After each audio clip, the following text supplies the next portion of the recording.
What are the future of our children? Do you want our children to suffer the same way we are suffering since 1960 till today? Igbo mụrụ nze m ọzọ ekene m unu.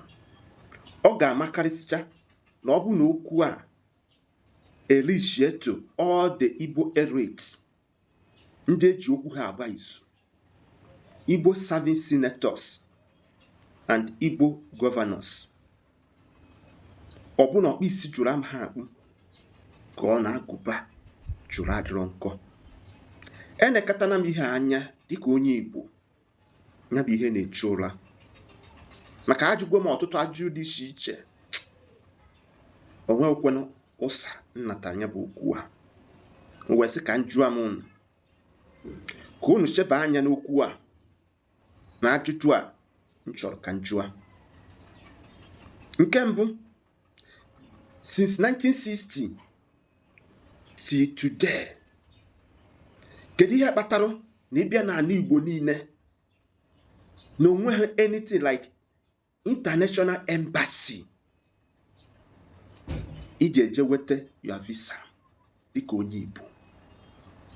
Ọ bụrụ na ị chọọ inweta ya visa, ị na Abuja maọbụ ị na Lagos, nke ndị Igbo apụrụ iche.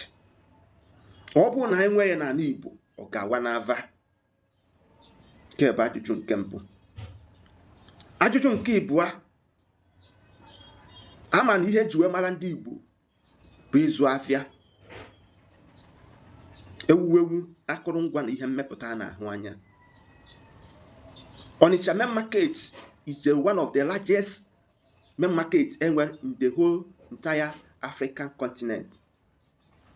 But kedu ihe kpatara na enwero seaport, international seaport a na-ebubata ngwa ahịa? Nke Onitsha main market have produced a lot of billionaires in Nigeria who are contributed to the government of the day. Onye chọọ ịtụ ngwa ahịa, ọ naba Lagos. Why free well? Na anyị mana anyị bụ ndị Igbo, ihe eji wee mara anyị bụ ịtụ afịa, ịzụ afịa, mana enwere inland seaport na Kaduna. Onye Igbo tụkwa n'afịa, gbaa ngwa afịa ya tupu o si na Lagos buru ihe bata South East. Ego ji n'aka agbadi ha kaja because of a lot of security personnel. Custom eju everywhere. Anaghị akọzi nke ndị police mob army, different forces. Ofu ngwa afịa onye Igbo, ị ga-akwụdo ụgwọ wee bata na South East. Mana ajụjụ nsị ka njụa m, o kwesịrị na ndị custom ga na-anọ n'okporo ụzọ? Never mind the last among the least. Kedu ihe kpatara na enwero international airport n'ala Igbo, cargo airport,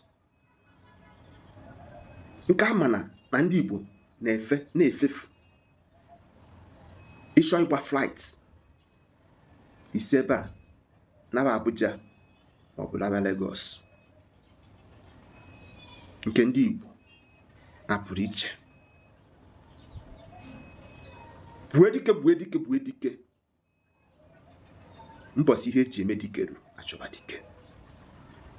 Ebue dike na ọgụ unu eruo na nkwu ezi achọba dike. Ọ gwụsị aka ọha n'unu, maka na atụ ala ọmarụ mbọsị nta ka ịchụa na orenji, mana mbọsị ga-akpa isi anyị ga-akpụ na n'afọ ọnụ.